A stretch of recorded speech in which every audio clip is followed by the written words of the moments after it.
Hello everyone. Welcome back to STS, 사이언스, 테크놀로지, 이코노미, 스트래티지 등을 고민하는 곳입니다. 그림처럼 최근에 달러 지수가 사실상 대폭락했습니다. 대략 팬데믹 이전으로 돌아가는 것 같은데 달러 지수도 이것을 반영해서 원화 가치도 급등을 했고요. 환율 하락했다는 거죠. 그런데 N은 덜 올랐습니다. N 가치는. 그래서 원엔 환율은 급락을 했고요. 그러나 중공의 위안 가치나 러시아 루블 가치 등은 상대적으로 별로 오르지를 않는 것 같습니다. 즉 위안이나 루블 환율은 별로 안 내렸다, 이런 겁니다. 금, 오일, 식량 이런 모든 원자재, 이런 원자재가 없으면 살아갈 수가 없잖아요. 그러니까 이 모든 것은 전부 달러로 평가되고 거래되지 않습니까? 그래서 달러 지수가 오르고 내린다는 것은 세상의 모든 것을 바꾼다는 겁니다. 그러니까 이거 얼마나 중요한 일입니까? 그래서 이렇게 중요한 달러 지수가 갑자기 폭락한 원인이 무엇인지, 이것이 앞으로 세계 경제에 어떤 영향을 줄지 이거 일단 간단히 체크해 보려고 하고요. 그런데 사실은 이것보다 더 중요한 게 있지 않습니까? 바로 삼성중공업 관련해서 지금 어제 한 쟁점이 3개 정도 추가로 부각이 된 것 같습니다. 이걸 이제 순서대로 정리를 하고 달러 이야기 해보겠습니다. 첫 번째, 이 14일 날 외국인들 이 가격도 올리지 않고 말이죠. 155만 주 이상 추가로 매집을 해버렸습니다. 그래서 13일부터 13일까지 이 3일간은 가격을 대폭등을 시키면서 물량을 확 다 쓸어갔는데 이것과는 완전히 다릅니다. 그래서 일반적으로 강세장에서는 물량 확보하기 위해서는 가격을 올려야 하잖아요. 이게 정석인데 외국인들은 한번 싹 흔들어 버리니까 가격도 올리지도 않고 물량을 대량 추가 확보했다. 즉 손도 안 대고 코 푸는 솜씨다 이겁니다. 아주 기가 막힙니다. 네? 그래서 어제 틀린 분들은 그야말로 등신 꼴통이 되어버렸습니다. 와 참. 그래서 현재 외국인들 현재 1.66억 주 이상 보유를 하고 있어서 지분율이 이제 18.93%로 제가 이걸 지금 작년 12월 1일인가 그때가 이제 그 저점이었기 때문에 그때부터 장기 그래프를 계속 그려오고 있는데 가장 높습니다. 제 샘플 기간 중에 최고점입니다. 그래서 또 다른 그 그림도 같이 보시면은 7월에는 삼성중공업에 대한 외국인들 매집이 특히 압권입니다. 압권. 6월, 7월 이렇죠. 이제 하루 이틀만 더 세게 한번 더 땡기면 그래서 한 945만 주 정도만 추가로 사들이면은 지분율 20% 이제 돌파하게 된다 이런 겁니다. 20% 돌파가 중요한 거는 그래야지 30%, 40%까지 계속 올라갈 수 있지 않겠습니까? 두 번째 쟁점이 공매도 관련입니다. 공매도 잔고 7월 11일 집계가 하루 지나고 다시 확인했더니 이 변해 있더라는 겁니다. 이 말은 좀 심하게 얘기하면은 대략 한 하루 정도 공매도 관련 흡의 공시했다 이렇게 주장할 수도 있는 겁니다. 이거 매우 심각한 오류 상황이라는 것을 지금 문제 제기하려고 합니다. 그러면서 공매도 쟁점도 정리하고 이렇게 하겠습니다. 보통 그 오후 6시 이후가 이틀 전 공매도 데이터가 공개되지 않습니까? 이것도 문제라는 거죠. 이틀 늦게 나오는 거. 그래서 11일 공매도 숫자는 삼성중공업 데이터 이것만 사후에 수정됐다 이겁니다. 지금 제가 특히 매일 체크하는 게 한화오션하고 SK하이닉스인데 요 둘은 변한 거 없습니다. 근데 삼성중공업만 사후에 수정되어 있더라. 이 사후 수정이 있을 수 없는 일입니다. 이거 원칙적으로. 이렇게 하면 안 되는 겁니다. 그래서 13일 오후 6시 이후에 삼성중공업 공매도 잔고가 1180만 주가량 이렇게 공시가 됐었다고요. 그런데 14일 오후, 바로 어제죠. 오후 6시 이후에 가봤더니 11일 숫자가 431만 주로 줄어들어 있더라는 겁니다. 그러니까 11일 날 주가 폭등할 때에 839만 주 대규모 숏 커버링이 진행됐다 이런 뜻 아닙니까? 숏 커버링이 일어났나 안 일어났나 이건 매우 중요한 그 판단 요소입니다. 데이터입니다. 이걸 전제로 추가 판단을 하고 그러는 거 아닙니까? 그런데 12일 날 주가가 다시 엄청 더 대폭등을 했죠. 11일도 폭등했다면 12일은 대폭등을 했는데 그때 새롭게 공매도 415만 주가 추가됐다. 그래서 12일 현재 잔고는 공매도 잔고 845만 주다 이런 뜻입니다.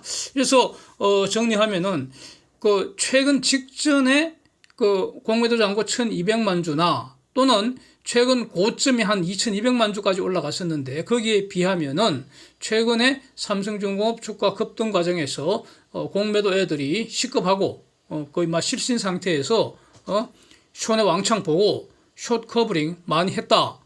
이렇게 이제 결론이 되는 겁니다. 즉 가격 앞에 버틸 수 없기 때문에 숏 커버링 할 수밖에 없다. 이 상식이 확인이 됐다는 겁니다. 이제 여기서 이제 공매도 집계가 문제 많다는 거 본격적으로 한번 지적해 보겠습니다. 공매도가 대규모 숏 커버링 나섰다. 즉 무조건 항복했다는 이 매우 중요한 사실을 우리는 13일에 사실과 달리 허위 사실 때문에 제대로 알 수 없었고요. 하루 늦은 14일 오후 6시 이후에나 비로소 알게 됐다 이겁니다. 이게 심각한 일 아닙니까? 이거 심각합니다, 이거. 공매도 관련 거래 데이터가 실시간 집계돼야 합니다. 이게 원칙입니다. 그리고 이게 시간이 만약 걸린다면은, 이거 과도기적으로 시간이 만약 걸린다면은 최소한 신용거래 정보와는 동일하게 형평을 맞추어서 최소한 당일 정확하게 공개하는 시스템을 구축해야 하잖아요. 그렇게 할 필요성이 높죠. 매우 높습니다. 이건 아무도 부인 못 합니다. 그런데 이거 할 수 없는 일입니까? 아닙니다. 할 수 있는 일이고요. 매우 쉬운 일입니다. 어려운 일 아니라는 겁니다. 대한민국의 기술 수준이나 IT 인프라 이런 거 다 고려하면 매우 쉬운 일이고요. 금융당국은 이거 할 의무가 있습니다. 해야 하는 일을 할 수 있고 어렵지 않은데도 불구하고 또 시장이 하라고 요구하잖아요. 시장 경제가 헌법 원칙입니다. 시장이 요구하면은 해야 하는 겁니다. 그런데 아직도 안 하고 있잖아. 그럼 이거 직무유기잖아. 범죄잖아, 범죄. 더 나아가서 왜 안 하느냐 이거야. 어려운 일도 아니고 할 수 있는 일인데 해야 할 의무도 있는데 왜 안 하냐 이거야. 공매도 세력하고 결탁한 건 아닌지 의심도 들잖아요. 아니 그렇지 않고서야 안 할 이유가 없잖아. 기술적인 장애가 있다는 거는 말이 안 되는 소리고요. 그거는 해결해야지. 해결하려고 노력하면 다 해결할 수 있다는 거야. 그래서 이번에 공매도 숫자 일시 허위 공개한 거, 허위 공개 맞잖아요. 맞잖아. 고의가 있으면 범죄가 되는 거고, 고의가 없으면 과실이겠지. 업무상 과실이잖아. 그러면 책임져야지. 불법행위잖아. 허위 공시는 불법행위죠. 고의가 있으면 범죄가 되는 거고 이렇게 되는 거 아닙니까?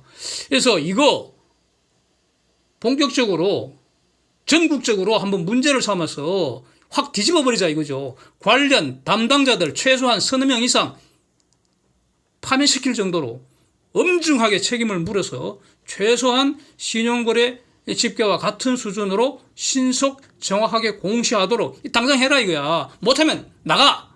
할 수 있는 사람 뽑아. 그 자리에 앉혀. 어차피 다 머슴들 아니야. 우리가 먹여 살리는데.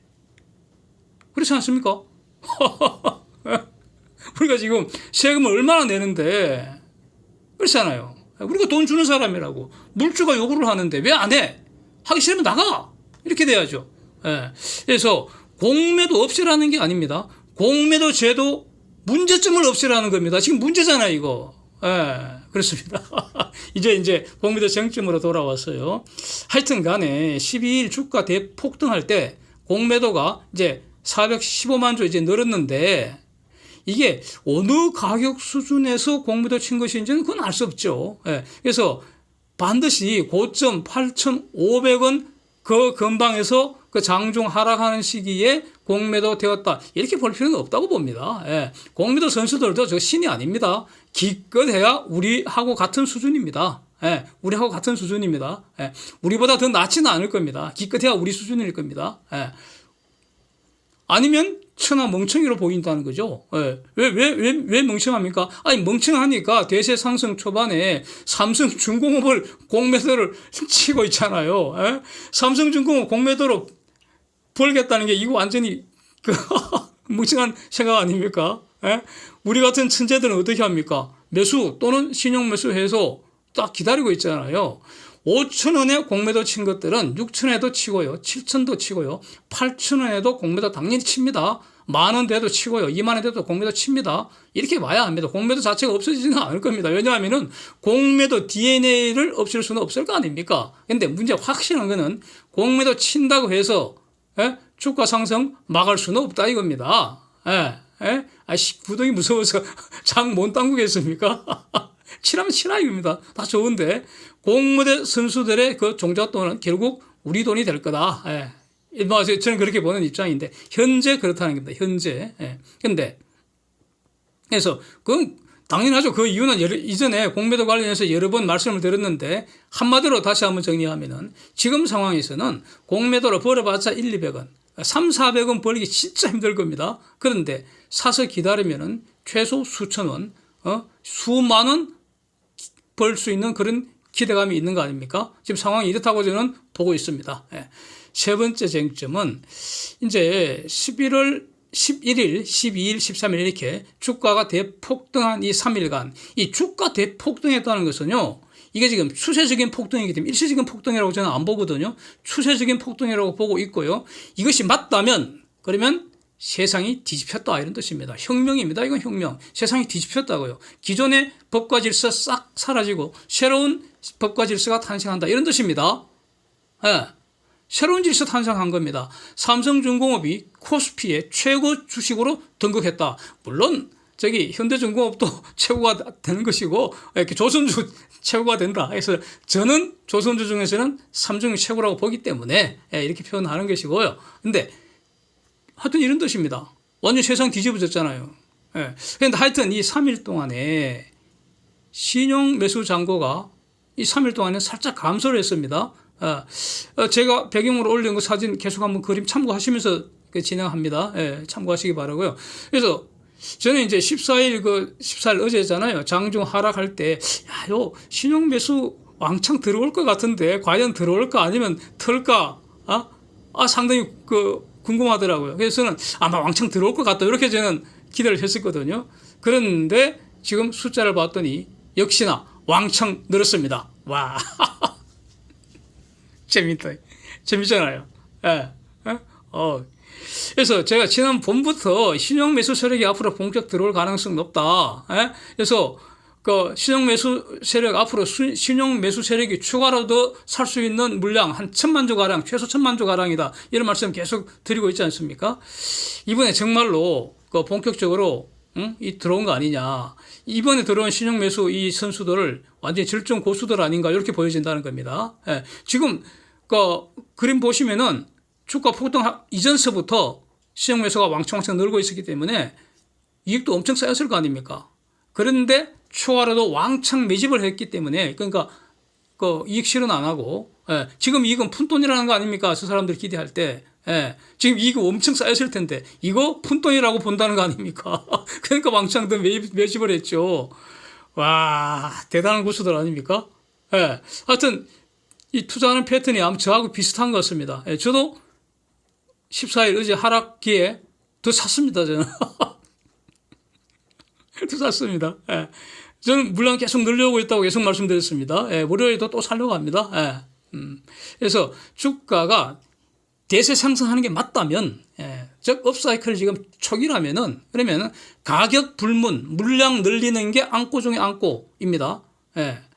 장기 월봉 그래프 다시 한번 보시면 만약 지금이 업사이클 시작된다 이게 맞다면 말이죠. 모든 판단의 전제는 이겁니다. 이게 맞다면 그러면 지금 수준은 뭡니까? 발목 또는 무릎 아래 어딘가에서 헤매는 상황 아닙니까? 더 올라가면 말이죠. 그 신비로운 허벅지도 있고 또 포동포동한 가슴도 맛을 봐야지 제대로 논다고 할 수 있잖아요. 그러니까 지금은 가격 불문, 물량 확대 전략이다 이겁니다. 그래서 명언을 다시 한번 정리해 보겠습니다. 덩신은 팔고 천재는 사 모은다는 거고요. 삼성중공업이 지금 글로벌 부자 지도를 바꾸는 거 아니냐 이겁니다. 나중에 명함에다가 삼성중공업 큰손 주주 이렇게 딱 박아 놓으면은 완전히 이건 올 프리패스 신분증 되는 거 아니냐 이거죠. 백악관도 프리패스 무정차. 네. 지금 그 삼성중공업 그 표 보시면은 투자 성적표 그 표 보시면은 yield to date YTD 수익률 63% 기록하고 있는데 이거는 시장 평균입니다. 그야말로 1월 1일부터 7월 14일 종가까지 주가 상승 분만 고려한 것이고요. 만약에 물량을 계속 늘린 경우라면은 가격 상승 효과에 물량 증가 효과가 누적되기 때문에 이게 바로 고부의 법칙이라는 겁니다. 이게 바로 고부의 법칙입니다. 개인별로 수익률 이미 200% 돌파한 사람도 분명히 있을 겁니다. 그래서 제가 수시로 말씀드리는 게 저 시장 평균 기초로 각자의 투자 성적 채점해 보시라 이렇게 계속 말씀을 드리는 것이고요. 일정 수량을 사서 보유만 하면은 가격 상승 효과만 누리는 것입니다. 그런데 물량을 늘리면 가격 상승 효과 곱하기 물량 증가 효과 요걸 누리죠. 차원이 다릅니다. 1차원과 2차원의 차이입니다. 선 속도와 면적 속도의 차이입니다. 시간이 지나면 기하급수로 성적 차가 벌어진다 이런 뜻입니다. 그래서 이제 삼성중공업 1만 원 돌파가 왜 중요한가? 서울서 대구 가려면은 일단 대전 지나고 추풍령 넘어야 하듯이 10만 원 찍으려면은 1만 원부터 찍고 2만 원 찍고 차례차례 찍고 넘어가야 되지 않습니까? 그래서 이렇게 신나는 일이지 않습니까? 예? 아리아리 쓰리쓰리 아라리요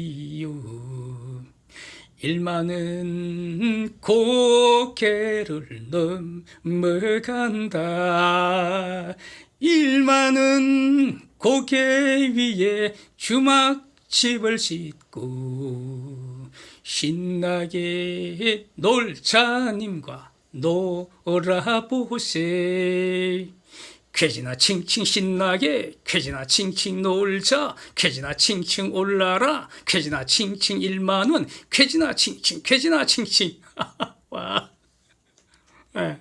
새벽부터 댄싱을 했습니다. 댄싱 땀이 한번 쫙 나네요. 이제 달러 이야기 진짜 돈 이야기 이제 해보겠습니다. 진짜 돈은 달러뿐입니다. 달러 지수 급락의 원인과 그 경과 미국 금리 인상이 마감되는 거 아닌가, 인플레이션 잡히는 거 아닌가, 요걸 반영을 해서 이 글로벌 이 달러 선수들이 달러 매수 포지션 대거 청산을 하고 공매도를 왕창 늘렸다는 겁니다. 하여튼 이렇게 공매도라는 것은 그러니까 시장의 어떤 그 균형 적정 가격 찾아가는 데 있어서 기여를 합니다. 그러니까 공매도는 저는 필요하다고 봅니다. 이게 잘 써야죠. 그래서 이거 이제 팩트고요. 이거 팩트가 되어버렸습니다. 근데 글로벌 효과를 이제 한번, 이게 중요하겠죠. 글로벌 효과. 세계 경제에 어떤 영향을 주느냐. 다른 조건 일정할 때, 즉, other things being equal. 미국은 수입 물가 올라가겠죠. 수출 물가는 내려가고요. 미국 이외 정상 국가들은, 그러면 그 국가들은 통화 가치 올라가서, 그러면 수출 줄고 수입 증가하는 이런 경향이 있죠. 이게 이제, other things being equal. 일반적으로 그렇다는 것이고요. 그런데 중공의 위안화나 러시아 루블은 올라간 환율이 별로 지금 내리질 않는 것 같습니다. 즉 다른 조건 일정하지 않다는 거 아닙니까? 저 정상국가 아니라고 봐야죠, 저거. 그래서 그러니까 환율 폭등, 즉 통화가치 폭락의 부정적 효과가 앞으로 계속 더 나타나지 않겠나. 이렇게 이걸 주목을 해야 될 것 같고요. 여기서 쟁점은 러시아는 이미 부서지는 경로로 가는 것으로 저는 정리하고 있고요. 이제 중공을 부순다고 할 때 달러 지수 급락세가 어떤 영향을 줄지 요거 이제 주목이 되는데 가령 지금까지의 달러 강세에서 중공 부수는 전략과 달러 약세에서 중공을 더 효과적으로 부수는 전략이 무엇인지 여기 어떻게 전개될지 요걸 앞으로 주목을 해야 하지 않을까. 일단 요거는 요 정도로만 문제 제기를 해두고요. 앞으로 계속 더듬어 보겠습니다. 그 다음 모든 원자재가 달러로 표시되고 거래되고 있기 때문에 일반적으로 말이죠. 달러 지수와 원자재 가격은 역의 관계에 있죠. 이건 일반론입니다. 달러 약세는 금값과 오일 가격이 올라가게 되는데 이번에도 그럴까? 여기 문제되지 않습니까? 역의 관계이기 때문에 지금 달러 약세라는 것은 지금 팩트가 되기 때문에 새로운 질서가 되기 때문에 여기에 맞추어서 그러면은 앞으로 금값과 오일 가격 오를까? 여기 이제 문제가 되지 않습니까? 다른 조건 동일할 때 이런 분석이 이제 가능한데 즉 다른 조건이 동일하다면은 달러 약세가 됐으니까 금값 오르고 오일 가격도 오를 거다 이렇게 말할 수 있겠지만 그러나 지금은 other things not being equal 저는 이렇게 봅니다. 예. 인플레이션이 진정되는 건 분명하기 때문에 금값이 이전 고점 다시 갱신할 가능성은 저는 없다고 보고요. 에너지 가격은 지금부터 수요 증가를 반영해서 강세 보일 가능성 높다 이렇게 일단 이렇게 정리를 하고 있습니다. 이번 달러 약세 베팅에는 미국 연준의 기준금리 인상이 이거 7월로 마감될 거다 이런 분석도 영향을 줬다 이렇게 보도가 되고 있는데 그런데 요거는 말이죠. 그러니까 다음 주가 이제 연준 7월 회의가 있기 때문에 요거 발표를 일단 참고해야 될 것 같고요. 하여튼 시장은 일부에서 이런 그 분석이 제기됐다는 거 아닙니까? 그렇고 그런데 향후 그 경제 상황 전개를 봐야 할 것 같습니다. 예. 그래서 아직 공식적인 입장은 그 6월 연준이죠. 6월 연준 발표할 때 7월 인상 후 한 번 더 올린다. 아마도 9월에 또 올릴 가능성이 있다. 이게 현재 공식적인 입장으로 정리하는 게 맞을 것 같고요. 여기서 이제 변수가 되는 것이 이번 인플레이션 둔화에 에너지 가격 하락이니까 그러면 에너지 가격 상승하는 것이 그다음에 미국의 수입 물가 상승하는 거, 왜냐하면 달러 약세이기 때문에 이런 것이 최근의 인플레이션 진정세에 어떤 영향을 미칠지 이거는 체크를 해야 한다는 겁니다. 앞으로 나올 데이터를 가지고 체크를 해야 할 그런 문제라는 거죠. 이제 어제 발표된 생산자 물가지수 이것도 크게 하락을 했습니다. 아주 바람직한 거죠. 왜냐하면 생산자 물가지수는 소비자 물가지수의 그 선행 지수이기 때문에 그렇죠. 그래서 의미 있고 중요한데 그런데 한편 또 오늘 발표된 미시건대 그 인플레이션 전망치를 보면은 1년 후 전망치는 3.4%로 이전 숫자보다 올라갔고요. 또 예상보다도 올라갔고요. 5년 전망치도 3.1%로 올라버렸습니다. 그래서 여전히 인플레이션은 글로벌 경제 화두라는 거 요거 지금 그 변함이 없는 것 같습니다. 그래서 이제 달러 지수 이 하락 반전 요거 굉장히 큰 어마어마한 그 주제이기 때문에 영상 한두 개로 다 정리하기는 이건 무리라고 보고요. 그래서 앞으로 추가 쟁점들 순차적으로 이제 그 정리를 해 보려고 합니다. Thanks for watching. See you next.